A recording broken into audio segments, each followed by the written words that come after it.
Good morning guys, hello. Alauna na ng madaling araw, pero tingnan nyo, gising pa ako. Alam niyo kung bakit? Meron kasi akong ginawang term paper sa aking masteral. Ngayon 5 pages at saka 3 pages yon, bali 8 lahat. Kaya lang hindi ko pa tapos. Kailangan na namin isubmit yan sa Monday. May oras pa yon, alas 12 ng tanghali. Napaka-importante pala nun. At syempre bago ako matulog, dahil alauna na, pasado alauna na,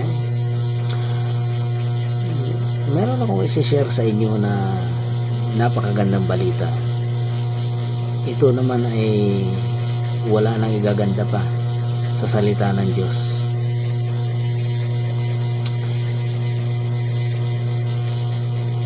Sige, babasahin ko na nga.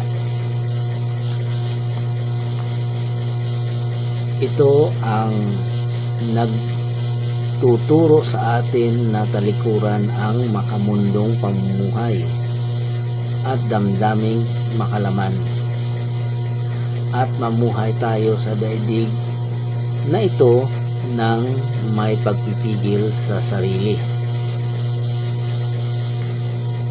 matuwid at kalugod-lugod sa Diyos.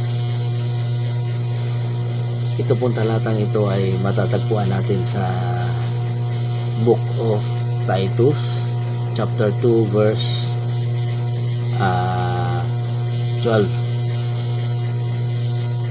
Ayan. Ang tinutukoy po dito yung ating pamumuhay, na dapat tayo ay mamuhay na nanangayon sa kalooban ng ating Panginoon. Iwasan na po natin yung mga makamundong pamumuhay, dahil mismo ang Panginoon nagsasabi na kinamumuhian niya ang pamumuhay na hindi kalugod-lugod sa Kanya, yung naayon sa mundong ito. Dapat lang naman tayo mamuhay ng naayon sa Kanyang kalooban, sapagkat kung hindi tayo natin gagawin yun, tayo naman ay mapapahamak. So ito po ay tumutukoy din sa ating personal na buhay, personal na damdamin, na kung wala tayong pagpipigil sa sarili, ay talaga namang mahuhulog tayo sa pain ng dyablo, sa pandaraya ng kaaway, dahil ang dyablo ay umaali-aligid sa ating kapaligiran at naghahanap ng kanyang masisila. So pag tayo mahina at matangay ng agos ng mundong ito, ay mahuhulog tayo sa kanyang mga kamay. Napakalungkot isipin, kapatid, pero yan ang katotohanan. Ika nga, you must know the truth, and the truth shall set you free. Diba? Yan ang katotohanan, kapatid. Tanggapin natin ang salita ng Panginoon, dahil yan ang katotohanan, at yan ay mangyayari at mangyayari din pagdating ng panahon, at lahat ng yan ay mangyayari sa hindi natin inaasahan.